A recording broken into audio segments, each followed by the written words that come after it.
Good evening, sports fans. My name is Jake. Welcome to Week 5 of the CPUBS. We have a fantastic show lined up for you tonight.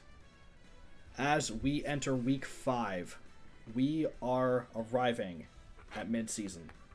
Now, this is going to mean a couple of things as we go forward.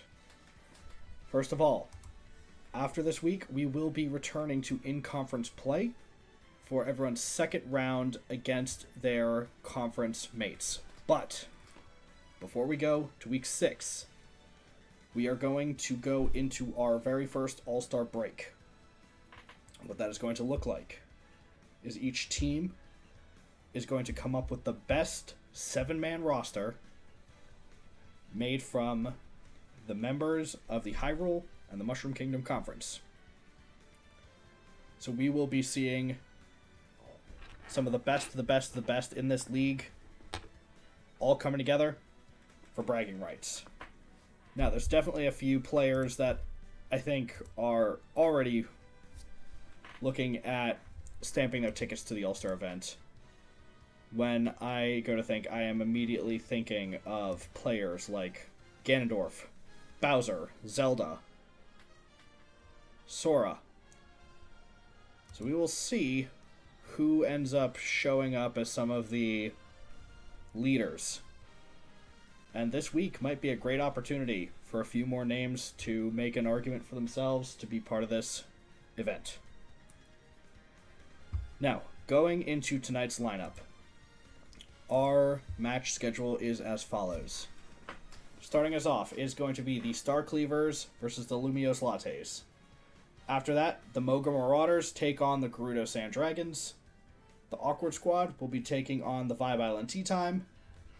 And finally, the Midgar Myrmidons will be taking on my very own Wuhu Woopers.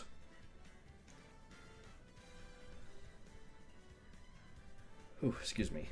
Now, with all that said, the standings in the league are as such. Currently, the 3 teams standing atop the league, all within a hair of each other score-wise. At 3 wins and 1 loss are the Marauders, the Woopers, and the Star Cleavers. Each of them have a match differential of 5 for the Marauders, 4 for the Woopers, and 3 for the Cleavers. Extremely good records, all. Underneath them are the Sand Dragons and the Lattes at 2 and 2. The Sand Dragons standing up above with a 2 differential. The Lattes being at a 0. After that, in 6th place, the Midgar Myrmidons sit with 1 win, 3 losses, and a -3 differential. Which is, if my math is not against me, the best record they could have with that kind of a score. Beneath them, also at 1 and 3, the Vibe Island Tea Time with a -4 differential and bringing up the rear, but carrying their first win and hot off of that is the Awkward Squad with a -5 differential. So, tonight, we have quite a few players looking to pull ahead in the pack. Meanwhile, a few other players are trying to start to scramble to get their records up for finals. Well, for playoffs at least. Who will stand atop the league? Only one way to find out. Let's get into our first match.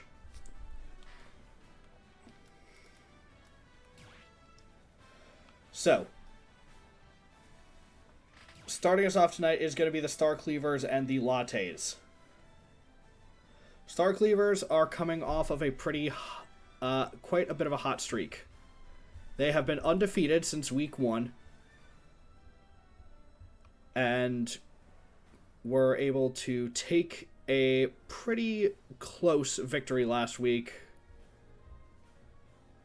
Oh, no, look at the wrong week. Nope, they were able to take a pretty close win in round 5 against the Gerudo Sand Dragons. Lumiose Lattes, unfortunately, suffered from a pretty rough loss. And 2 pretty rough losses in a row, actually. In week 3 at the hands of the Myrmidons, and last week at the hands of my own Wuhu Woopers. But this is their chance to really punch above their weight class and try to assert themselves in a position at the top of the league. Our first destination tonight is going to be at GameCube Peach's Castle.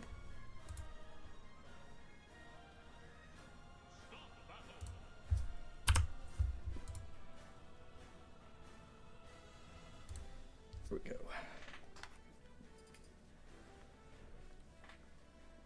And I apologize for any bits of dead air we have in the stream tonight. This is the first time in quite a while I have been alone on the desk. But I will try to make up for it and deliver the energy of 2 casters.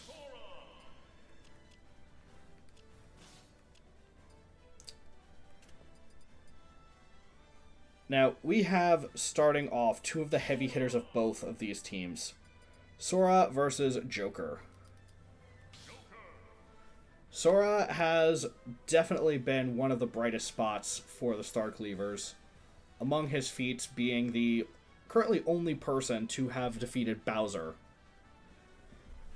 Joker, though no less impressive, he was the one win that the Lattes took last week, and has definitely been a rallying point for this team throughout his career.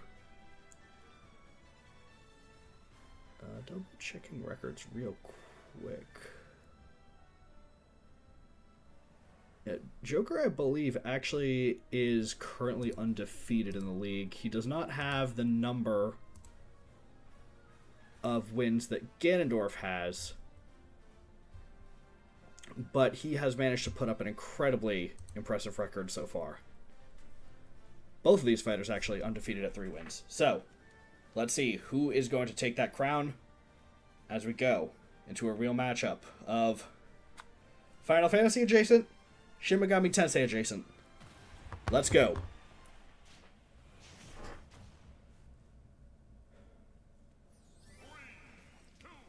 Peach's Castle, definitely an interesting venue. I do not believe we've seen this one come out before.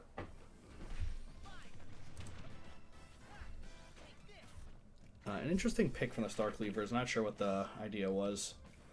But Joker already showing he can use the weird elevations of this map well with his grappling hook. And so far, an early lead for Joker, but Sora is not a character that can be written out. Those spells of his and those dashes make him incredibly hard to keep away from the stage.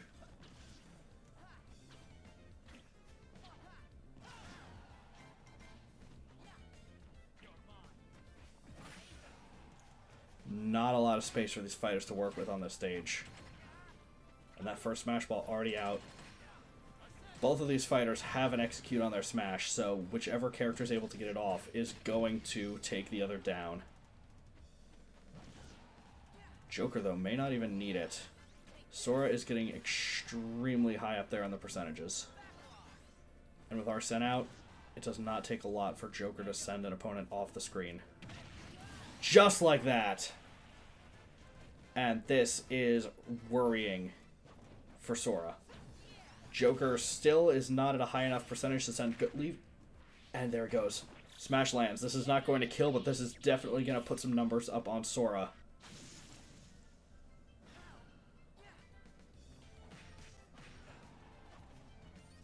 Joker holding a commanding lead.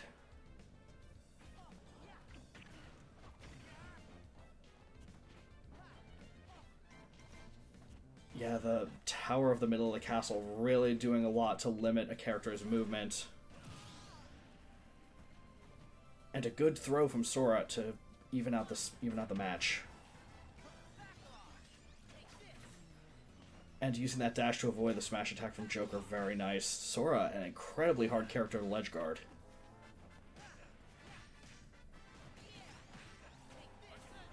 Sora showing he is not going to go down quietly, but Joker has that Arsene out, so it is his time to go on the offensive.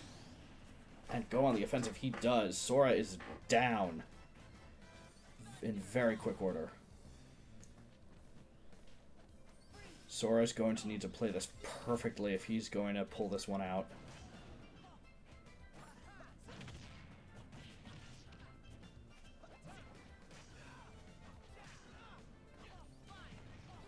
So far he's doing a pretty good job of it, though, I will say. Still, every hit that Sora's able to deal is keeping him in this game. Every hit Joker deals. Oh, this is still very much anyone's game. Sora is not at a percentage where you can count him out just yet. It's really all going to come down to this last final smash.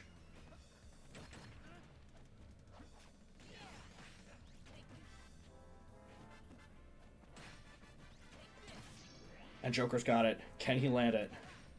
Joker's had an extremely good conversion percentage, and he has it. This is over, folks. That is a kill for Joker. Huh. Okay, usually I would expect that to execute that percentage, but Sora bounces off the tower and into his death.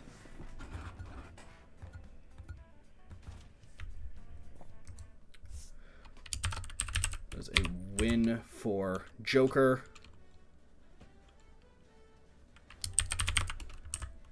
And definitely a worrying start for the Lattes. No, great start for the Lattes. Worrying start for the Star Cleavers. Excuse me.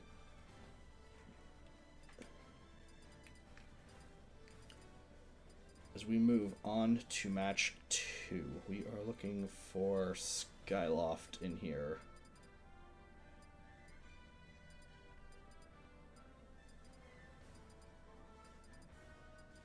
There it is. Okay. Next match is a fighter I would have expected to see a little bit more ring time by this point in the season.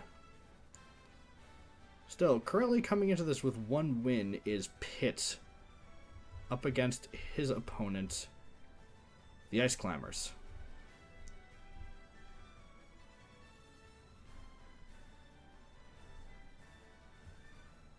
Ice Climbers coming off a disappointing loss last week to Princess Zelda.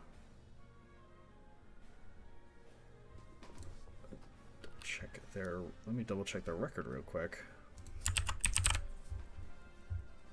Yes, Ice Climbers have been picked 4 out of 5 weeks so far, but their only ring time has been a defeat to Princess Zelda. So we are going into this with a bit of unproven talent on both sides. Although, Pitt having a bit more proof behind himself than does his opponent. Alright, and here we go into match 2. The Cleavers are hoping to pull themselves back into this. The Lattes hoping to pull ahead.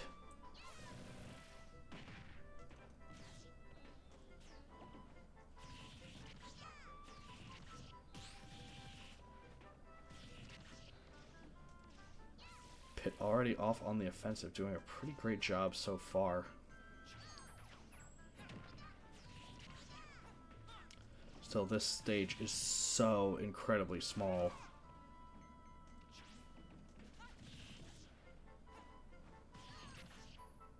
Ooh. Oh, yes, and Pitt has managed to take down Nana, which should make Popo easy prey.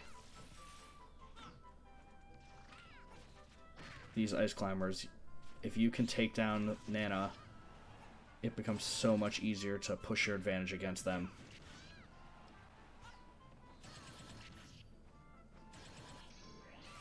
And Pitt takes that final smash, and he's going to use it. Clean the stock off of Popo.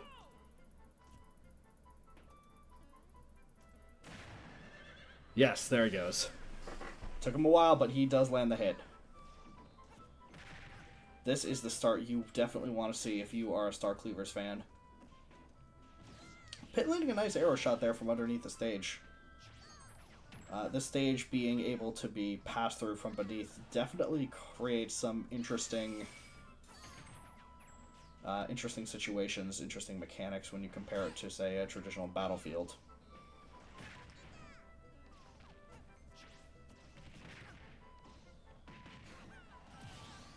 Oh, but the Ice Climbers are able to really just pile on the hurt, and it is back to parity.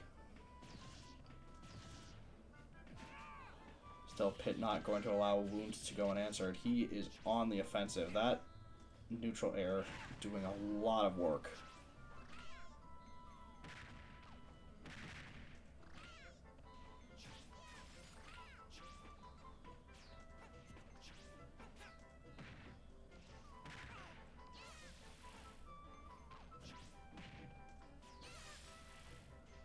Ice Climbers are doing a really good job of making Pit work for this and really able to keep on the offensive. The Ice Climbers have the lead now.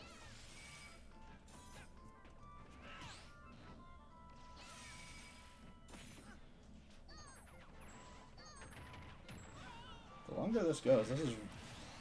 And that does it. That is the second stock taken for the Ice Climbers.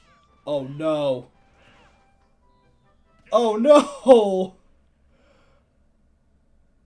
Oh, unbelievable. Unbelievable flub there from Pit.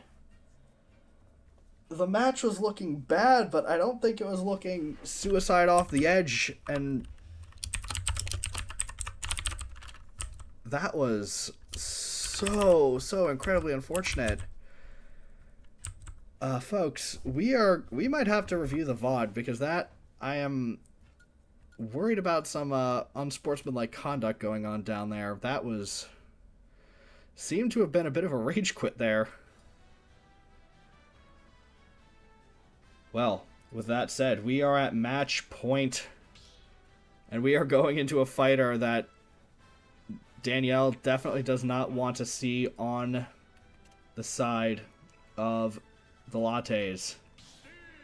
Minecraft Steve coming in for this final round. Potentially final round, I should say.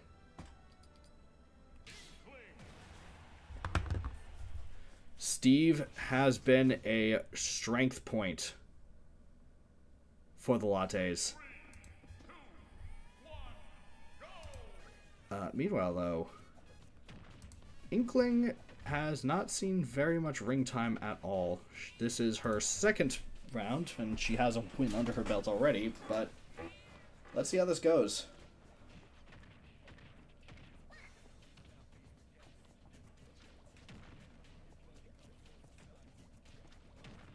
Both of these fighters really focusing around creating extra bullshit on the board, whether that be Inkling Ink or Steve's blocks.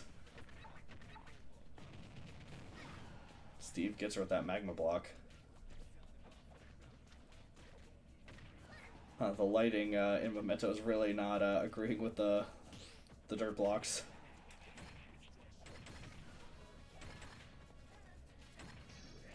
Inkling could pull this back with that.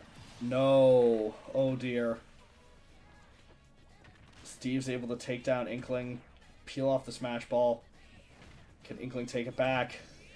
Oh no, this is not looking good, folks. And Steve lands it. Oh, the Boom Tomb might really take out Inkling. No, not quite. No. No, but this is an incredibly serious disadvantage state if you are Inkling.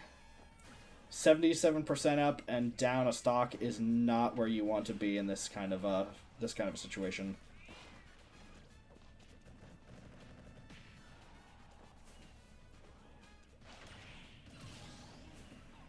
Oh no, a brutal punish of a spike from Steve.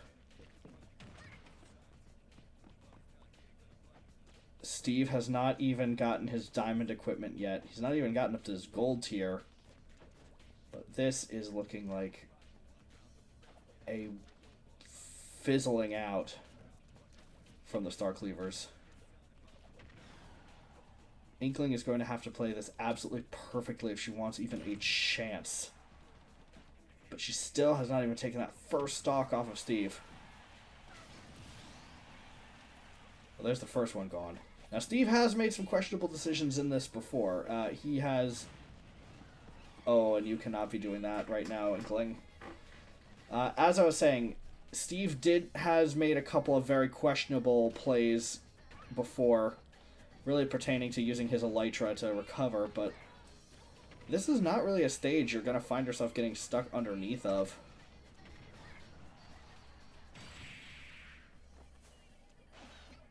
Oh, not quite. That looked like it was over for a second. And, well, there it goes. Wow. Just unbelievable. 3 up, 3 down.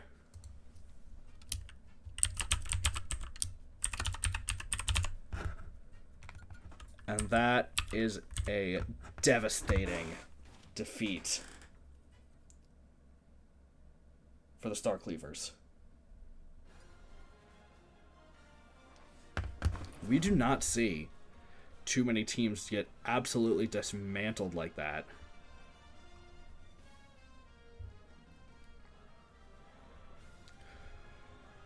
In all of League history, I believe, this is only our 4th 3-0.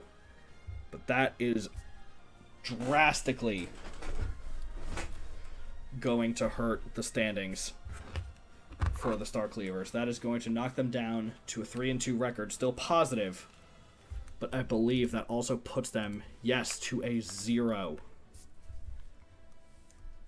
differential, which is going to badly hurt them in tiebreakers.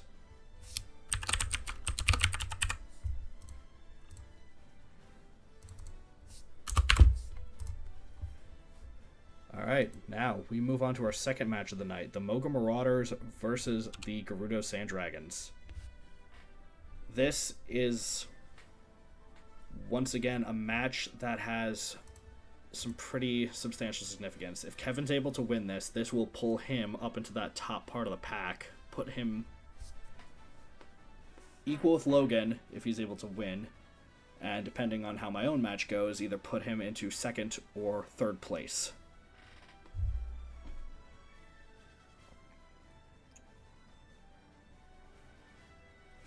Now, looking at our first match for this next set, we are going to be looking at Donkey Kong versus Incineroar. Donkey Kong has been a bit of a wild card. He is a man of the people, but consistent, he is not. Incineroar does not have the record that he has in his home franchise, unfortunately. Or fortunately, depending on who you're cheering for. Really only having one not particularly notable loss so far. So, maybe not the hottest of openings. Neither of these teams really leading in with some of the players that they are best known for. But we are going to load in. We've got Donkey Kong versus Incineroar. And we are going to Boxing Ring, which is an arena that is going to benefit both of these characters.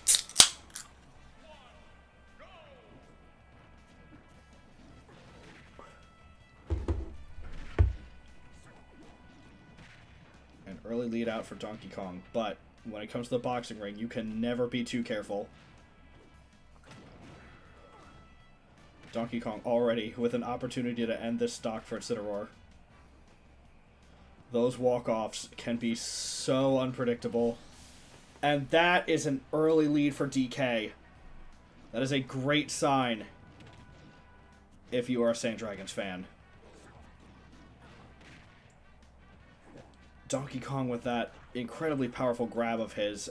And Incineroar, meanwhile, going to challenge Donkey Kong right near these edges. DK has so many ways to, out of nowhere, remove a stock. Now, I'll give it to DK. He is again, he is a man of the people. He is a showman. He is not spending his time going for easy throws off the ledge. He is going for his tower grabs. And he says, Incineroar, when I throw you off the edge, I'm throwing you off the edge. And that is why Donkey Kong remains a hero of the people.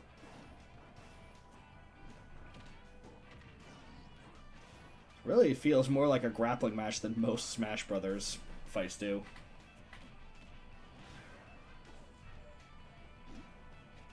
Alright, off to the other side now.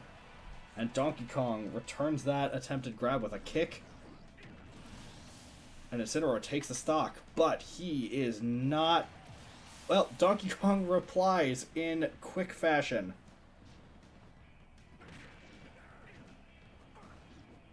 And again, we return to off-ring on the edge. That is a final smash from Incineroar. I don't think this ends. This is going to eat away at a bit of Donkey Kong's lead. But Donkey Kong remains firmly in the driver's seat here.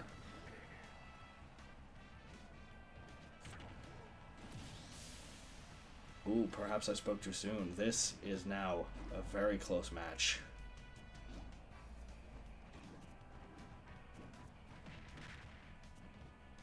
Both these fighters need to be aware. One mistake on this edge might end the match. And this bout is going to set the tone for the rest of this set. Oh, that could have been very close to a KO for to DK. What's he gonna do? Nothing. Oh, heartbreak as Incineroar is able to get that last throw.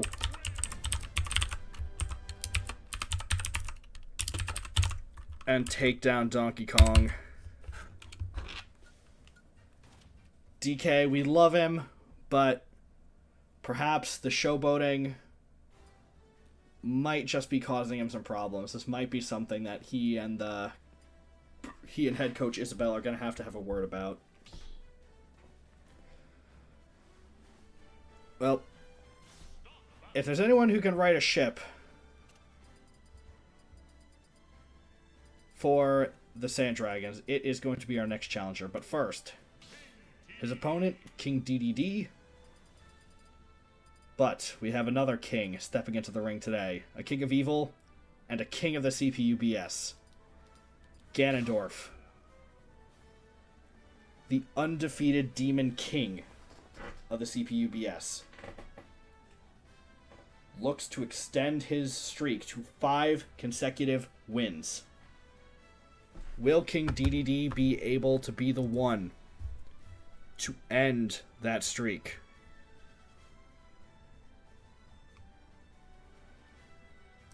Power rankings are unsure. King DDD has a singular win to his name in this league.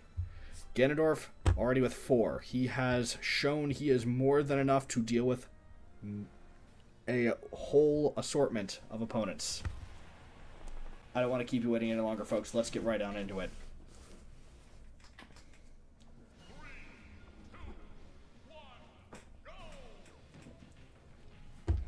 Now, this opening stage of Halberd can always be a little bit worrying. Fighters aren't careful. They can easily get left behind and lose a stock before the match even begins.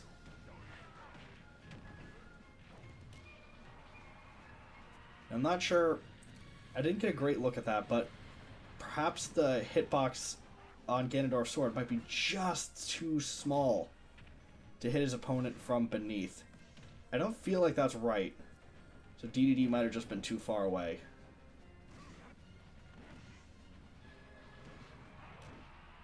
Now still, a strong start to this from King DDD, holding his own and actually holding a pretty alright lead. Those Gordos just doing so much work for DDD.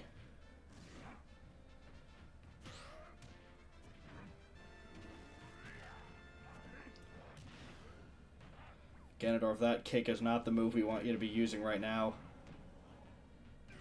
Oh no. DDD with just much better recovery, showing why he may be advantaged on this stage. Ganondorf has an easy way to claim that final smash. Is he going to use it? Alright, and DDD is vaporized. Brings the match back to even, but you wonder if Ganondorf maybe could have pushed for more.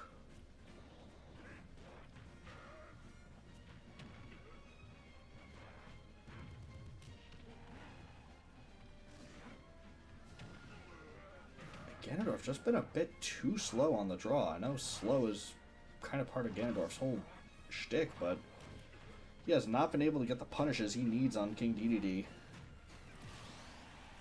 Really? DDD's able to take down Ganondorf. This must have Sand Dragon management sweating bullets. But Ganondorf shows why he is never to be written off early.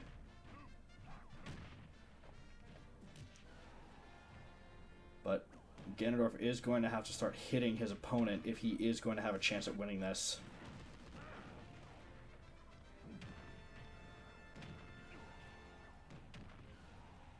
Oh, and that might do it.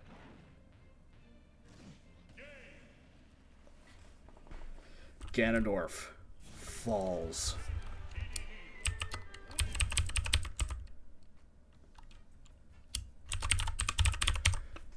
Ladies and gentlemen, we have just seen the defeat of a Titan.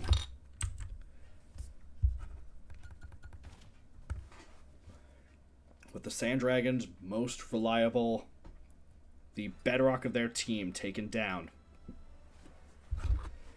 they have an incredibly difficult uphill battle to fight if they are going to bring this back. And unfortunately, in order to do so, they are going to have to go through two of the perhaps less dramatic members of the Marauders, but no less dangerous. Wolf versus Ryu, and then if we are even able to get there, Dark Samus will have to take down Mewtwo, just for a chance for Isabelle to wrap things up in match 5. The stakes are dire. Let's get into match 3.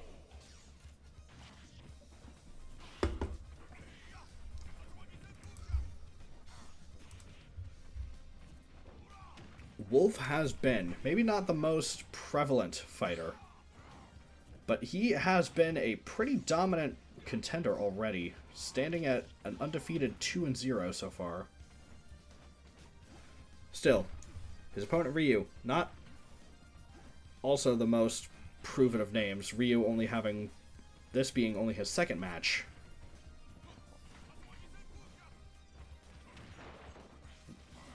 Relatively even start.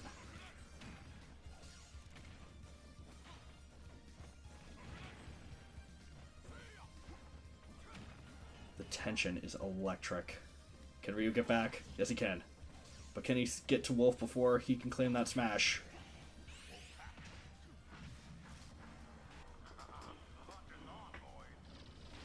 And that is likely to finish off Ryu.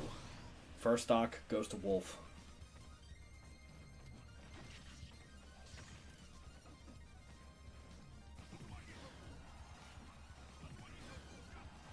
Still, Ryu doing everything he can to try to stop the bleeding before it gets any worse. But Wolf playing just absolutely perfectly.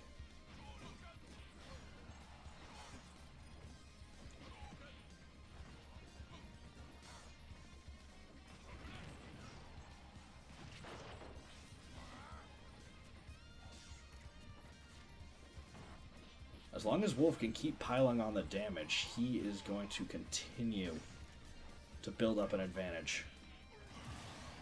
There we go. First stock off for Wolf, but Ryu's already at almost 70%, and Wolf only just had his second stock touched.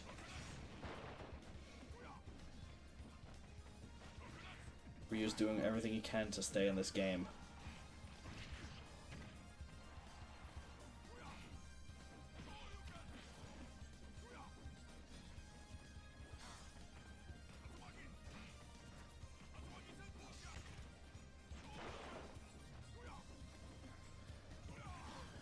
Some pretty good contact with those spin kicks from Ryu. He's really favoring that move.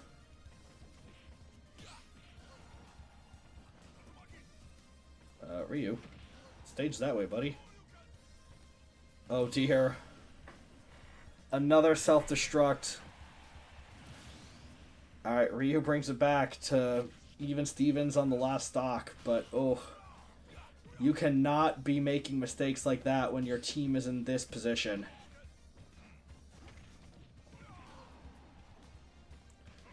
Ryu, we need you to take this more seriously, pal.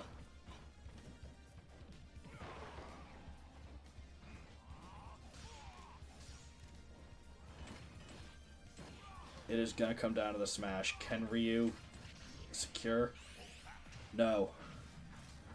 I'd say this is about a 50-50 if this is able to finish off Ryu.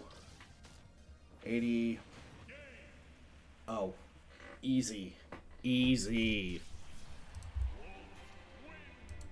And Wolf wraps up this series in dominant fashion. And folks, that is the second 2-0 sweep of tonight. We are going to be going through this at an unprecedented speed. Alright, Logan's place atop the league is now unquestionable. Logan holding an 8 differential, which means no matter how the Woopers and Myrmidons match ends, Logan will be in first place at the end of week 5. Kevin falling down. Depending on how things pan out, could potentially be as far as 7th place.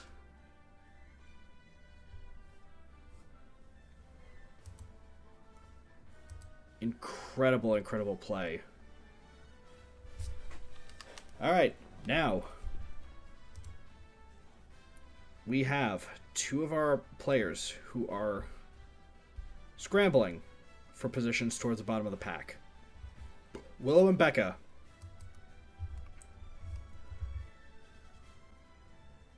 Willow on a bit of a cold streak.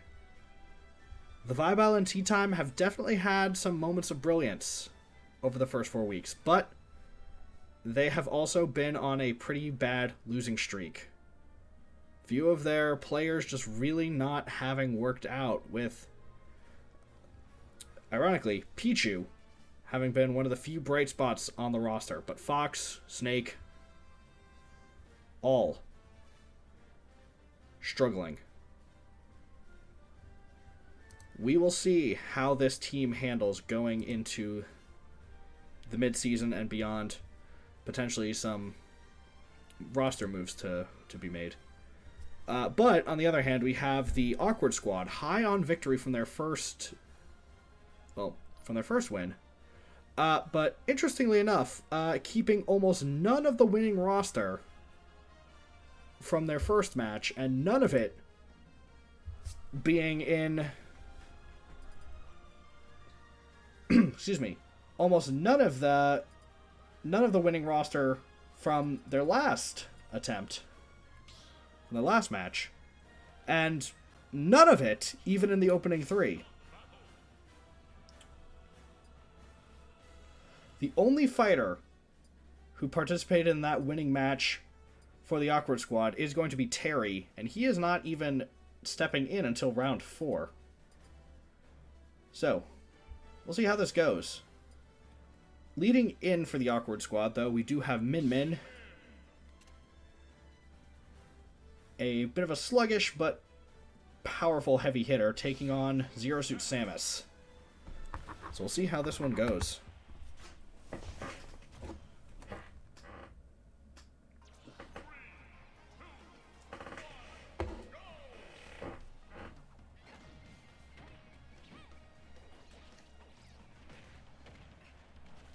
Zero Suit is a pretty lightweight character. It's definitely someone who has to be aware of the long reach and powerful hits of Min Min's arms.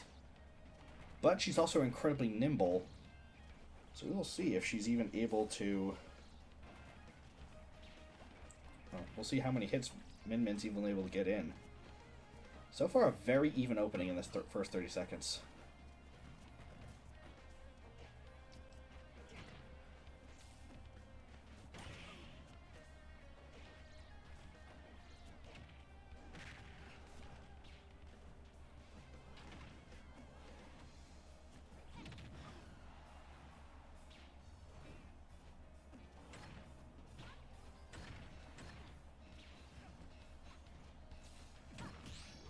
And that smash ball claimed by Min Min. We'll see. Is she able to get it? If she can land this, that'll be a pretty dramatic kill confirmed to get this match started off in her favor. But still, one more hit from that heavy arm could be enough to take this down, so she may even be able to hold on to it.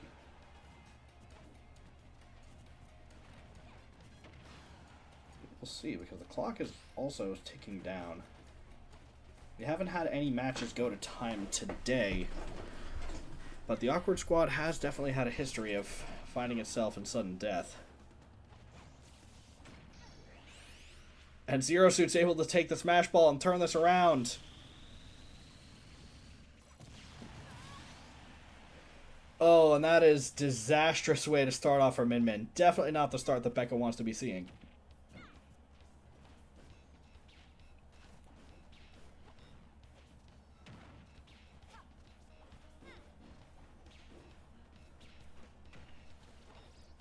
Min Min really not able to use that superior reach of hers. This Zero Suit just dances around her.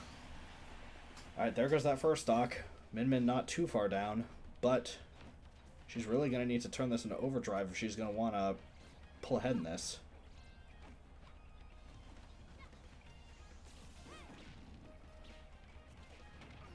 Zero Suit really just abusing that backflip move to just keep moving around and keep Min Min from being able to get a good shot in.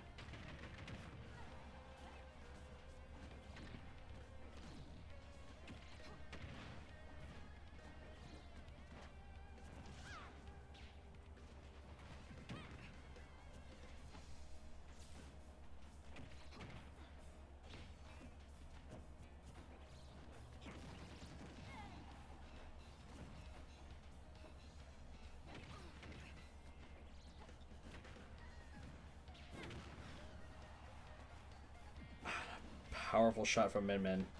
This is, though, the advantage that Min Min brings in. Even if she's having a hard time getting shots in, it only takes a couple for her to bring Samus up to a high percentage.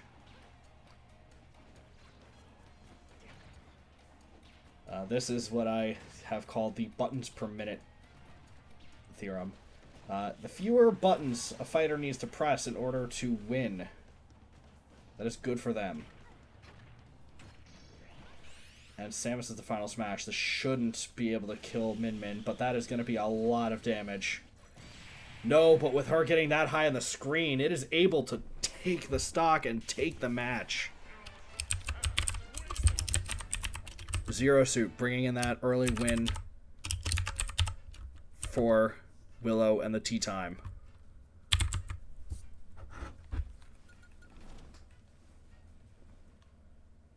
Moving on to our second round. And perhaps hoping... Whoop. Let me fix that before I get any further. We were supposed to have regular Luigi's Mansion, not Battlefield Luigi's Mansion.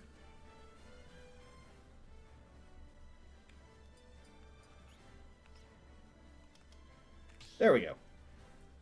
So, for our second match, we are going to have a Who's Who of Brawl All-Stars, the starting point for Smash's impressive crossover history. Solid Snake and Sonic the Hedgehog. We will see how this works out for Sonic. This is a pretty cramped stage, not a lot of space for him to run around, but potentially giving him the ability to be on top of Snake.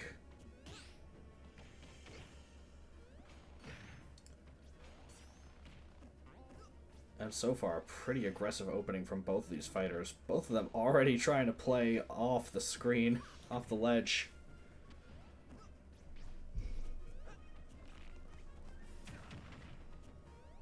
But wow, Sonic's percentage getting very high, seemingly out of nowhere.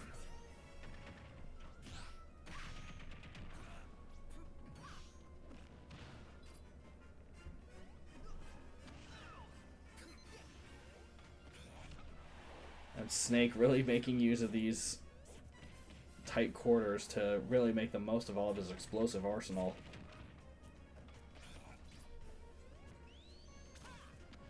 The grenades, that proximity mine is just in such an unfortunate place for Sonic, and these seeking missiles are just still putting in a lot of damage. And there we go, that remote mine takes down Sonic. Now the Smash Ball is out. If Sonic can claim it, he may be able to pull back into this, but Snake definitely having a better shot at getting to it.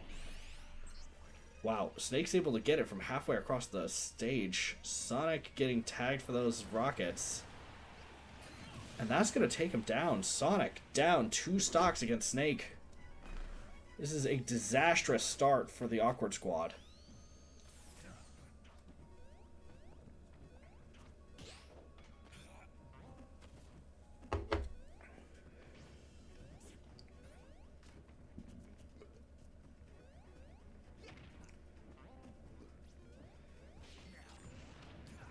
And again, Snake just placing those mines near the entrance to the house, really being able to stop Sonic from being able to get in and punishing him every time he does.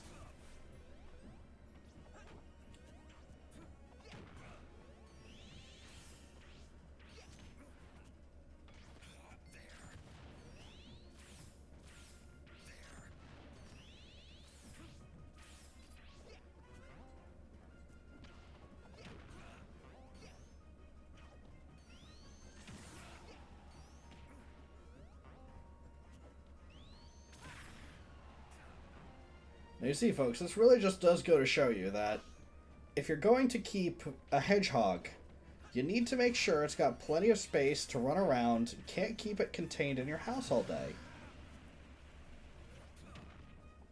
Otherwise, it's going to eat all your furniture and, you know, start making chili dogs at 12 in the night, and we don't want that.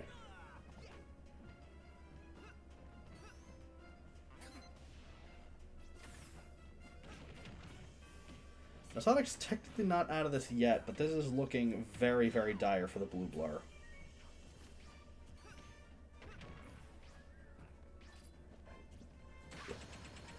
Sonic needs everything to go his way, and Snake really only needs that.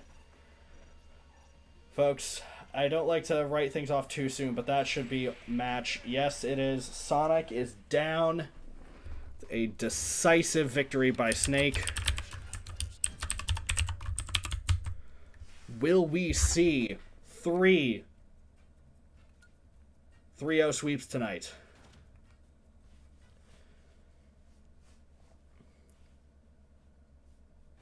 We are moving into our third match of the third.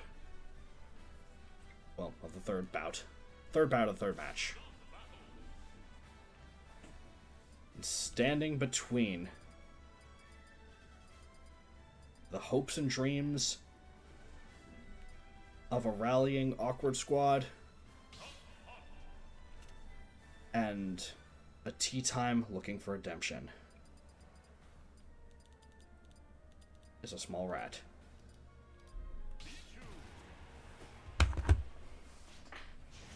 Pichu suffered its very first defeat last week. So Pichu is coming back into this looking for redemption. I am going to avoid making too many judgments about Pichu here, because right now, this is do or die, and I do not want commentary to end up interfering with this match.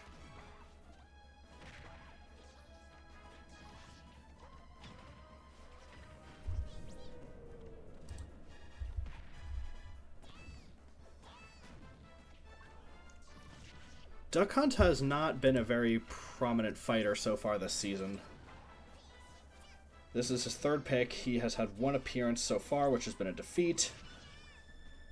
But Pichu picks up that first final smash. That was an act of cruelty, making even Pichu's final smash deal damage. It almost feels like Pikachu does more damage to itself. But Pichu is able to claim that first stock. And really what Pichu's going to need to do is just pile on as much damage to Duck Hunt before Duck Hunt can get any more hits in as possible. Because one or two good hits, really one good hit, and Pichu is out. Still, Pichu doing a very good job of that. Already putting 71% on Duck Hunt.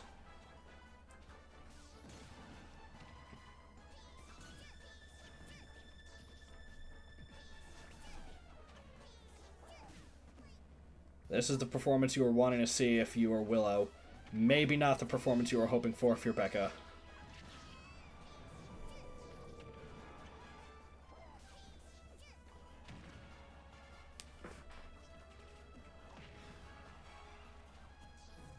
Really incredible display of resilience from Pichu so far.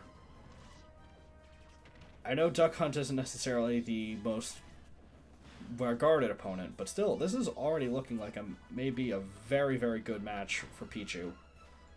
Definitely something they're going to be wanting to watch the VODs for future reference.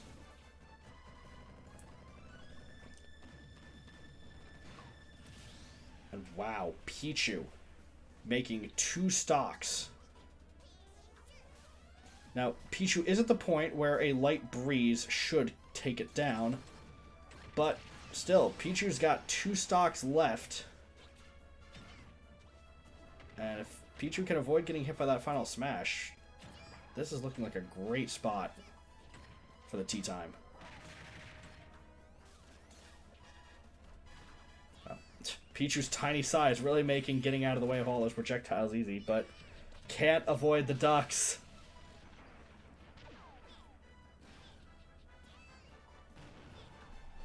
Pichu getting dangerously close to the blast zone off of that one.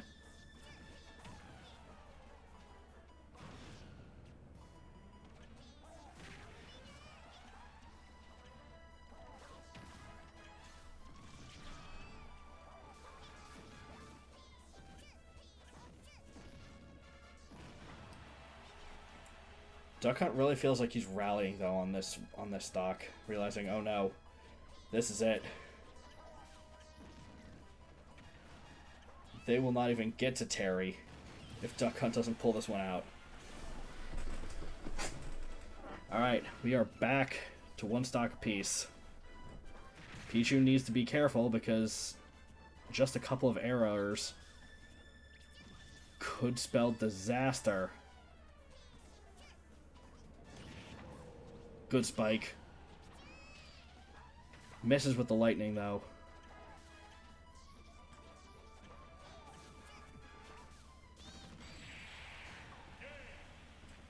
And Pichu does it, folks. Pichu avenges his defeat from last week. Cements this match. And makes it another 3-0 defeat. Taking down the Awkward Squad. Bringing the tea time up to a 2-3 record. And forcing Awkward Squad down to a 1-4 record. After last week's win, this might end up setting Becca and her team back to the drawing board.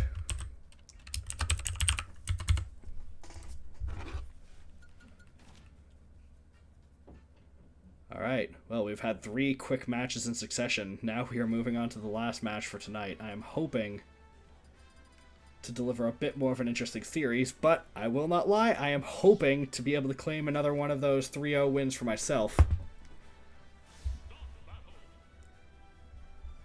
After last week's loss of 4-0, the Mushroom Kingdom Conference has definitely came back to play this week.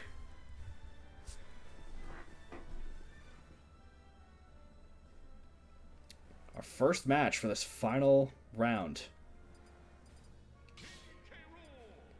We have some heavy hitters coming in on both sides. Representing the Myrmidons, Ike and King K. Rool coming in for the Wuhu Woopers.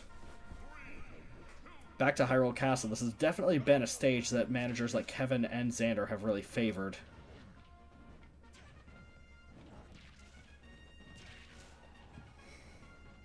And so far it seems to be working out pretty well. A very good opening from Ike. K. Rool has not put any damage on Ike, and he is already at 90%.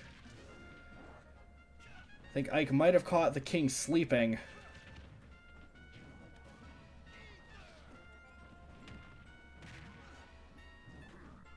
But K. Rool may be finding some of the spots where he can turn the stage to his advantage.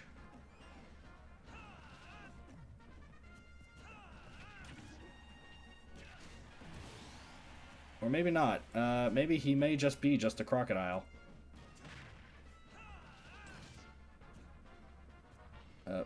Buddy.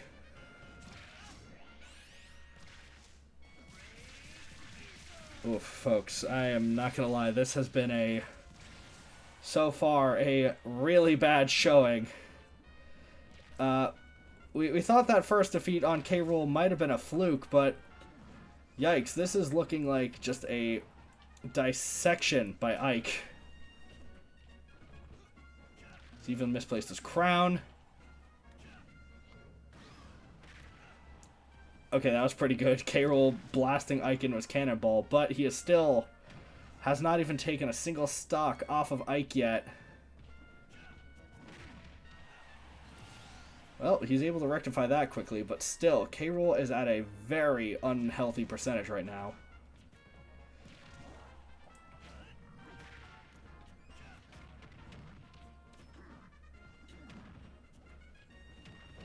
K. Rool really finding that this turret is just such a good spot to try to play when you're in a disadvantaged state. Both these characters have counters, Ike making good use of his there.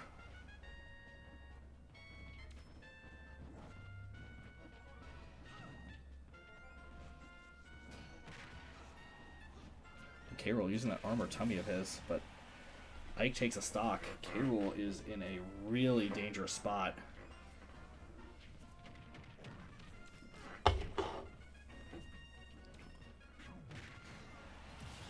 K. Rool's able to land that boxing glove, and this is an even game, folks. And this final smash could be the deciding factor. But K. Rool deciding he's maybe not that interested, as he decides to go fly away somewhere else. Oh no, if Ike's able to land this is... Yeah, I think this might be it, folks. No! No, K. Rool with his massive posterior holds on. But he is going to need to really pull out all the stops if he's going to even think about stopping Ike. Still though, he has claimed 2 stocks already from this position.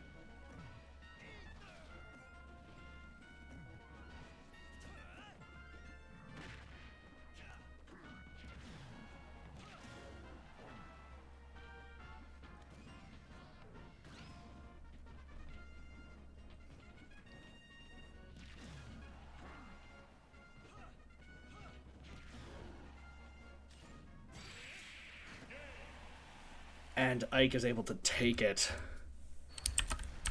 Well, with how things are going tonight, the Woopers are terrified at this point.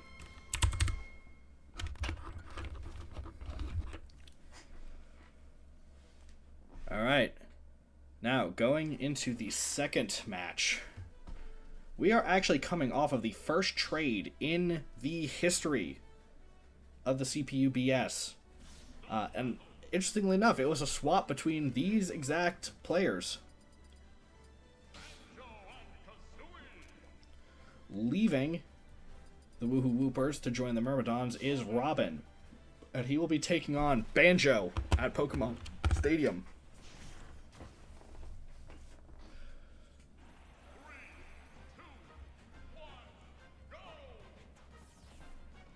Oh, Banjo starting off with some fast footwork.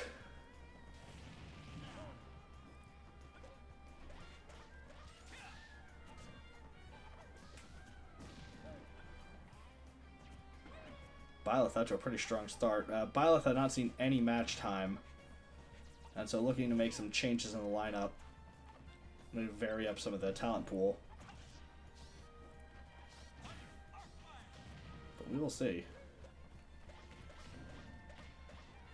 So far, Robin off to a pretty good start here. Managing to parry that Breagle Blast. But not the second one.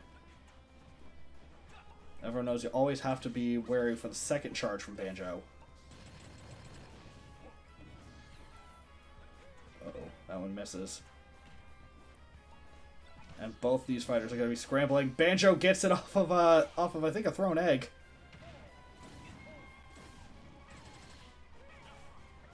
Robin takes it off. And Robin's got it. But Banjo takes it off. Oh, the smash ball is going back and forth, back and forth. Will either of these fighters be able to claim it?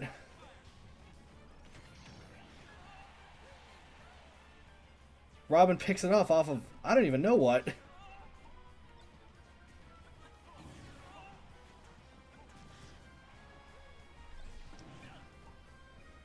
Folks, these grenade eggs are really just coming out of nowhere. Alright, Robin lands the final smash, but at this point, I don't think Banjo can be too upset with that.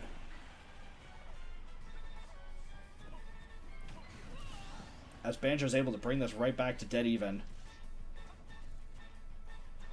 Definitely the best case scenario Banjo could have asked for.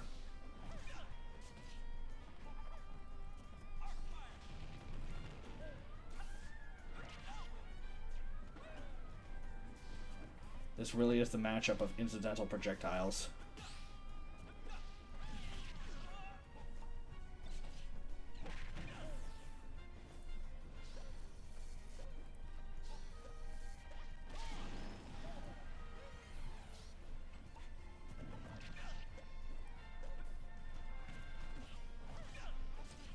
Robin just constantly having his mojo interrupted by these random eggs being left around.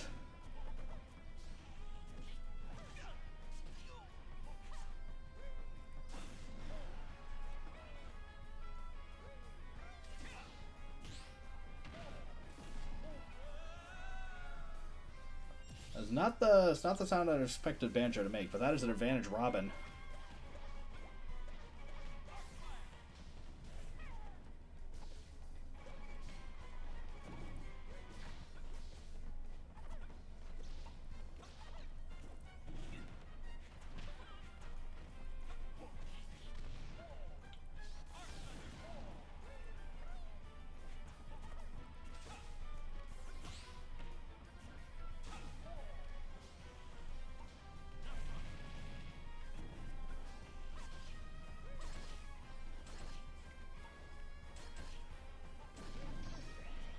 Oh, that is extremely unfortunate. Robin just able to pick up that smash. If he's able to land this is over.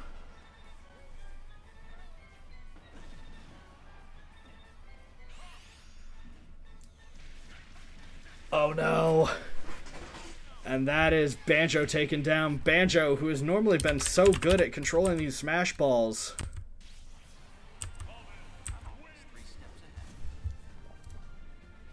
Okay, right.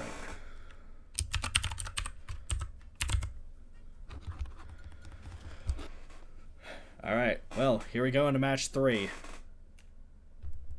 The Woopers are really hoping to start a turnaround here. And in all fairness, they seem to have the opponent with which they can do it. So coming in is the still winless Bayonetta.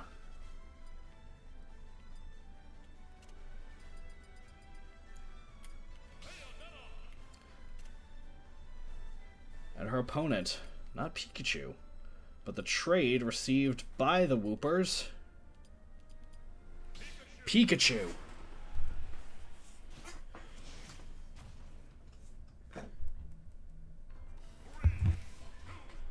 Here we go. This is do or die time for the Woopers.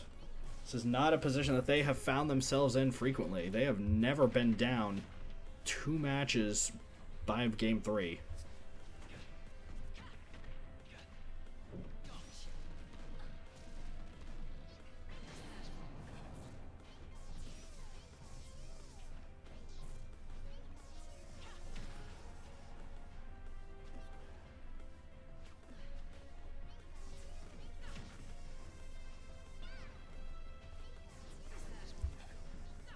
Bayonetta is looking almost like a different fighter this week. She is dodging way more effectively than she has in the past.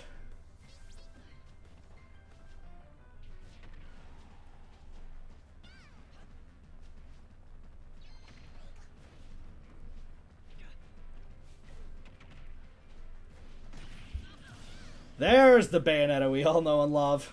Pikachu able to claim the early lead, hoping to start a rally for his new team.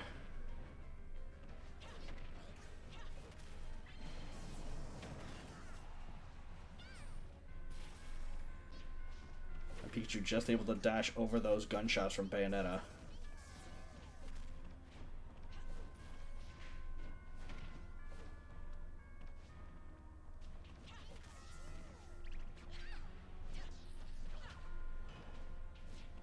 Pikachu will be okay if he's able to just keep putting percentages on Bayonetta, but really we are hoping to see some capitalizing.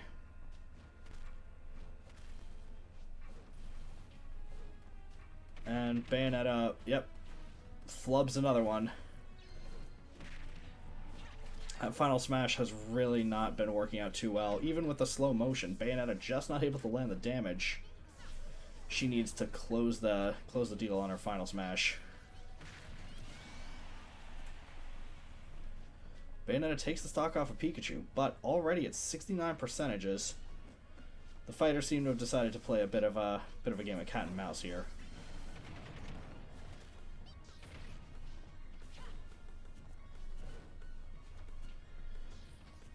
Pikachu really using that shield to just stuff Bayonetta's dash attacks.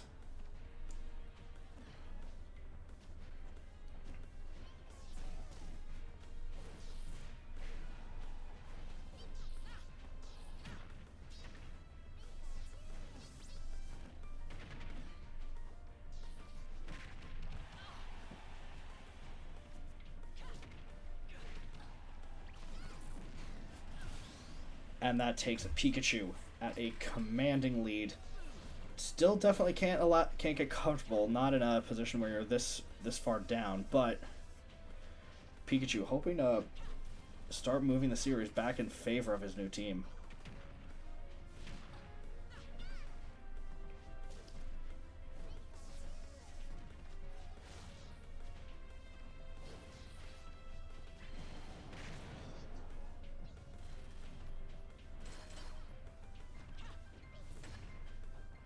Let's see who's able to claim that smash.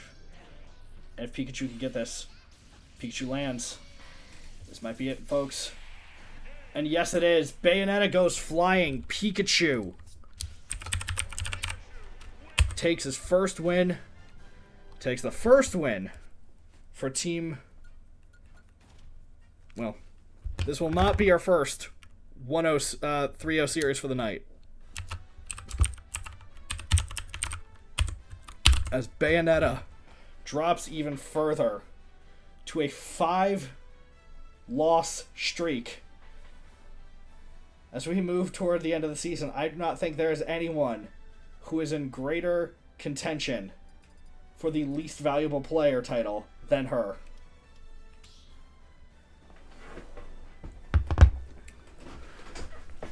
But still, the Woopers cannot allow themselves to get too comfortable yet.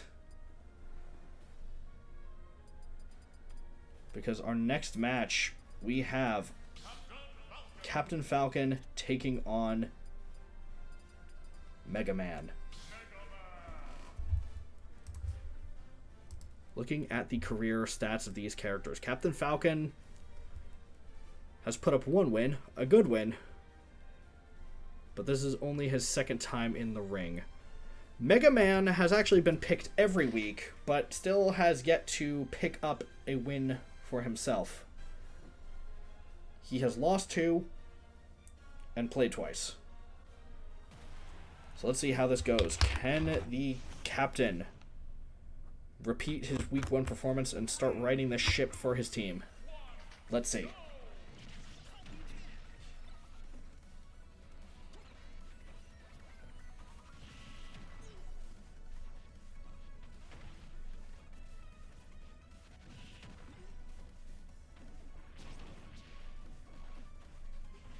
That could have been dangerous there, but Captain Falcon's still able to make it back onto the stage.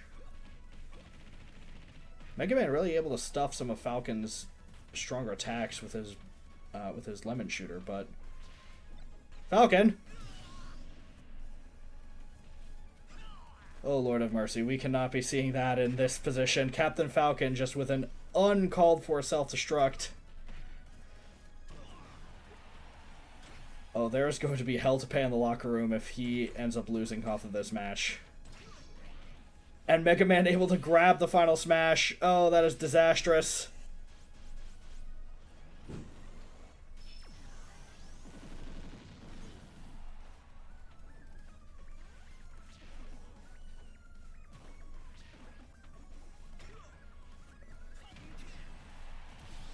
Captain Falcon's able to take that stock, but still, down 50 percentages in one of the most important matches of the night is not where you want to be. Captain Falcon is going to have a lot of ground to make up if he wants to bring this one back.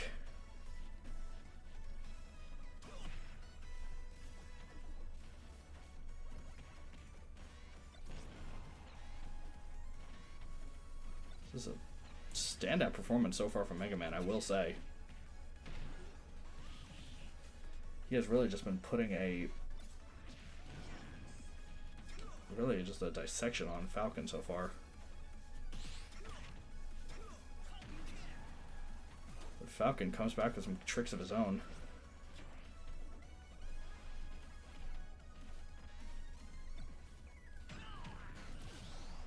And Mega Man just walks right into that kick. He did not need to do that. This has really just been a match of unforced errors from both sides. But now we are both characters on their final stocks. This is everything.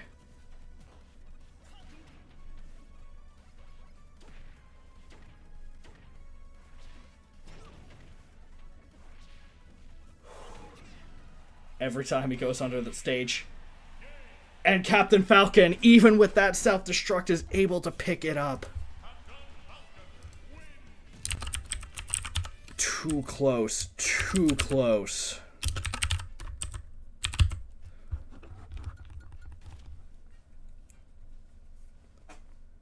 As we move on to our final fight for tonight.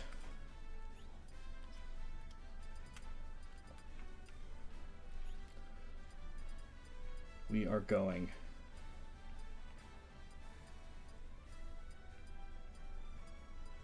to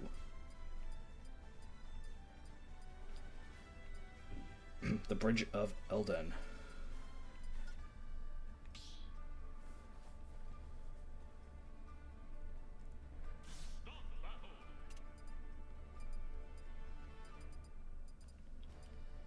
Standing strong for the Wuhu Woopers, Byleth takes the field.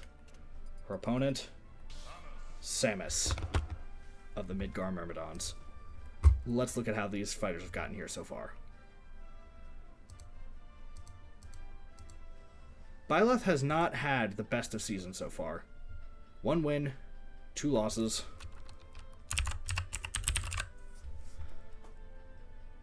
Byleth is really looking to prove herself here after a pretty solid win against Mr. Game & Watch last week.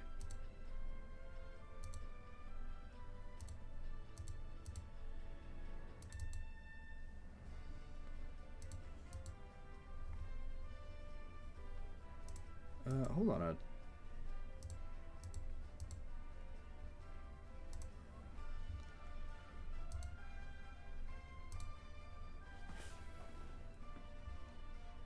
Oh, no. Excuse me, there was a...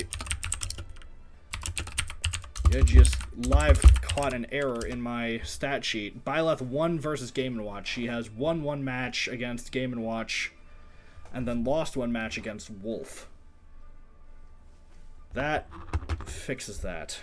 Maintaining this spreadsheet is definitely a job in and of itself. But as for Samus, Samus has 2 wins, 1 loss under her belt. A quiet performer for the Myrmidons.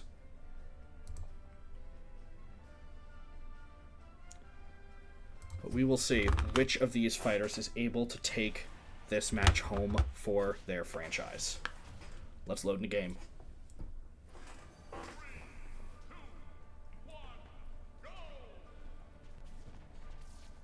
Now, my own biases aside, I feel like Byleth has a lot of things going for her on this match.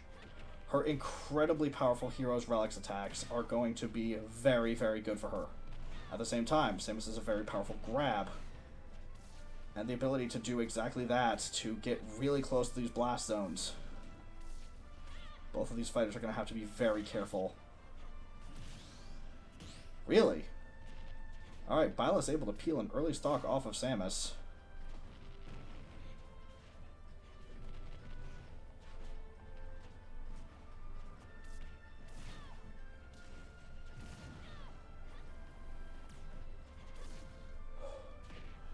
Every one of these interactions has me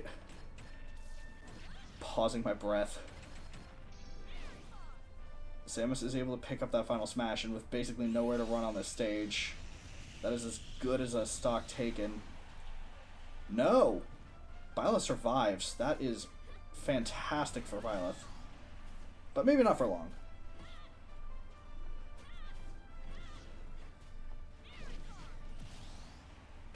And the strike in with the Eredbar Lance. Byleth is up 2 stocks, but needs to be careful. Any mistake on Bridge of Eldin could be fatal. No, that was almost it, folks. And it is. Byleth with a dominant performance. Roars to a victory, securing a narrow win, but a win nonetheless for the Wuhu Woopers. Byleth proving she is fantastic under pressure.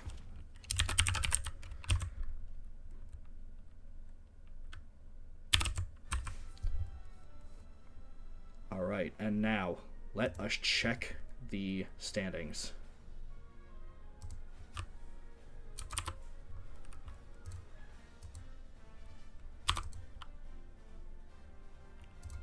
Oh, let me make sure I actually type the winners and losers in so they get counted.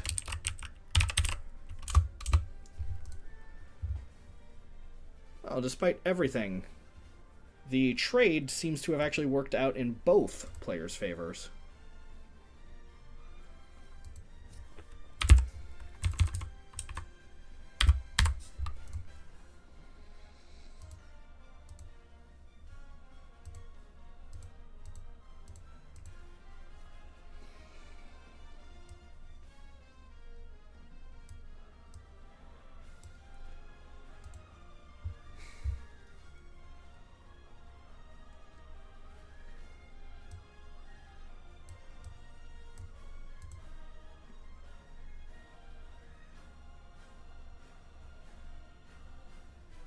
Okay, just getting some things figured out here, looking at a couple tiebreakers.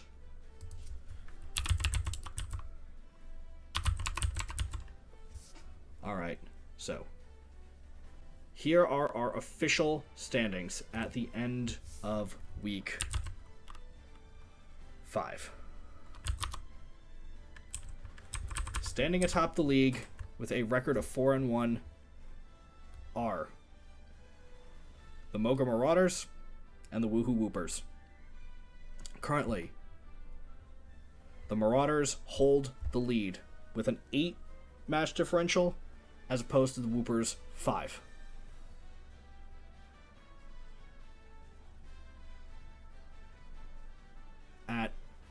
Tied for 3rd place is the Lumiose Lattes and the Star Cleavers. Technically, with the win in the head-to-head match, the Lattes are ahead, but both teams are sitting at a 3-2 record with a differential of 0.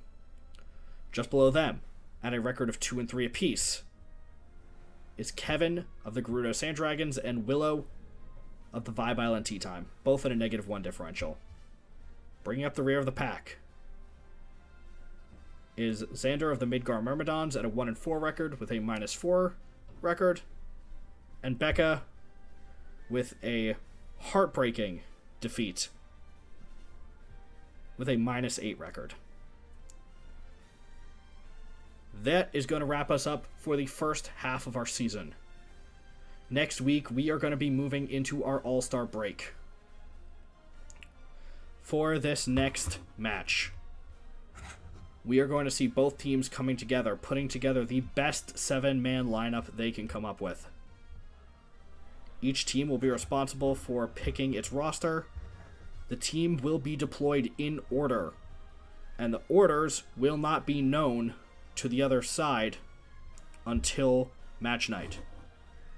So, looking at the standings, some early favorites for who might be representing the different leagues.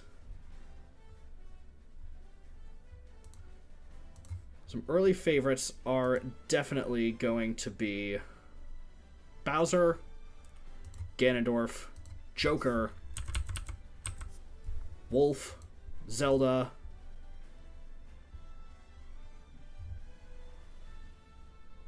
Ike,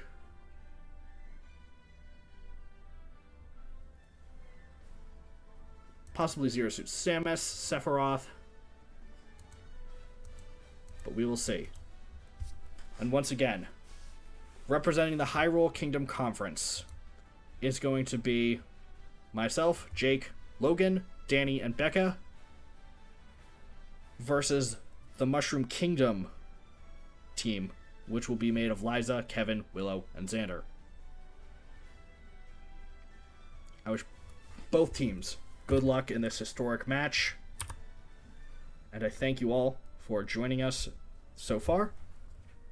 Once we return from All-Star break, we will be returning to in-conference play. Each team will once again play their 3 in-conference rivals before we finish off with 2 last weeks of cross-conference play.